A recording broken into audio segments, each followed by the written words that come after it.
Assalamualaikum warahmatullahi wabarakatuh. Perkenalkan, nama saya Muhammad Rashid Ridho dengan NIM 2241586.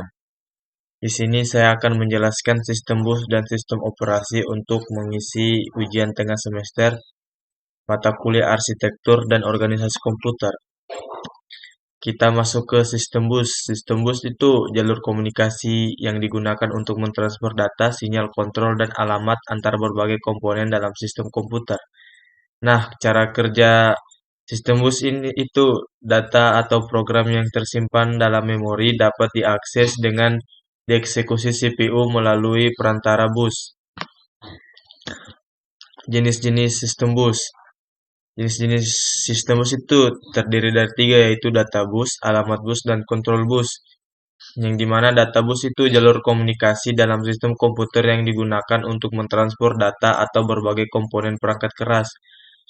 Yang kedua itu alamat bus. Alamat bus itu jalur komunikasi yang digunakan oleh CPU untuk menentukan lokasi memori atau perangkat input-output tertentu yang ingin diakses.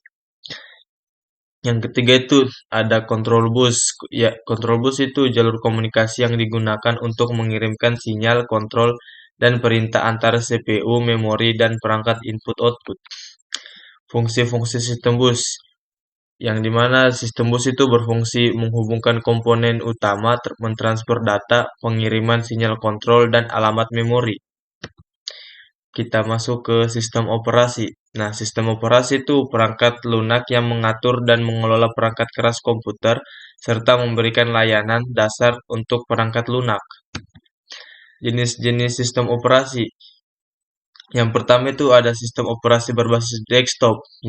Sistem operasi yang berbasis desktop itu sistem operasi yang dirancang untuk digunakan pada komputer pribadi atau laptop, seperti Windows, Linux. Yang kedua itu sistem operasi berbasis mobile.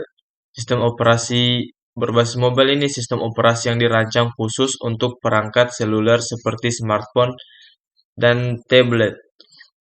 Contohnya seperti Android dan iOS. Yang berikutnya sistem operasi berbasis server, yang dimana sistem operasi berbasis server ini dirancang khusus untuk mendukung layanan jaringan mengelola sumber daya. Dan yang terakhir sistem operasi real time. Sistem operasi ini dirancang untuk aplikasi yang memerlukan respon waktu nyata. Fungsi-fungsi sistem operasi. Yang pertama itu pengelolaan memori. Sistem operasi bertugas mengalokasikan dan mengelola memori untuk aplikasi dan proses. Fungsi yang kedua itu manajemen proses. Sistem operasi mengelola proses yang sedang berjalan.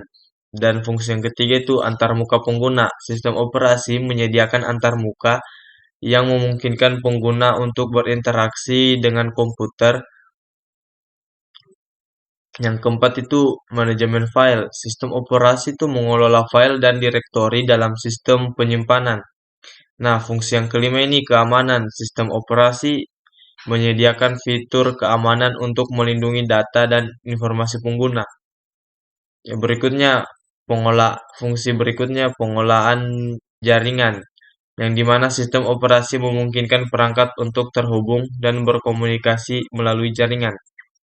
Nah, kita bahas hubungan antara sistem bus dan sistem operasi. Nah, hubungan yang pertama itu pengelolaan akses ke sistem bus, yang dimana sistem operasi itu mengatur bagaimana perangkat keras menggunakan sistem bus untuk menghindari konflik. Misalnya itu ketika beberapa perangkat mencoba mengakses bus secara bersamaan. Nah, tugasnya sistem bus itu bekerja berdasarkan perintah dari sistem operasi untuk menentukan prioritas akses. Hubungan yang kedua itu driver perangkat. Sistem operasi menggunakan driver perangkat untuk mengkontrol hardware melalui bus. Nah, driver ini menerjemahkan perintah dari OS dalam sinyal dapat dipahami oleh perangkat melalui bus. Nah, hubungan yang terakhir itu manajemen memori, yang dimana sistem operasi ini mengatur bagaimana data dipindahkan melalui sistem bus ke dalam dari memori utama. Nah, sistem bus ini memfasilitasi transfer data ini berdasarkan perintah dari sistem operasi. Sekian materi yang saya dapat sampaikan. Lebih dan kurangannya mohon dimaafkan. Dan saya akhiri dengan ucapan wabillahi taufik wal hidayah. Wassalamualaikum warahmatullahi wabarakatuh.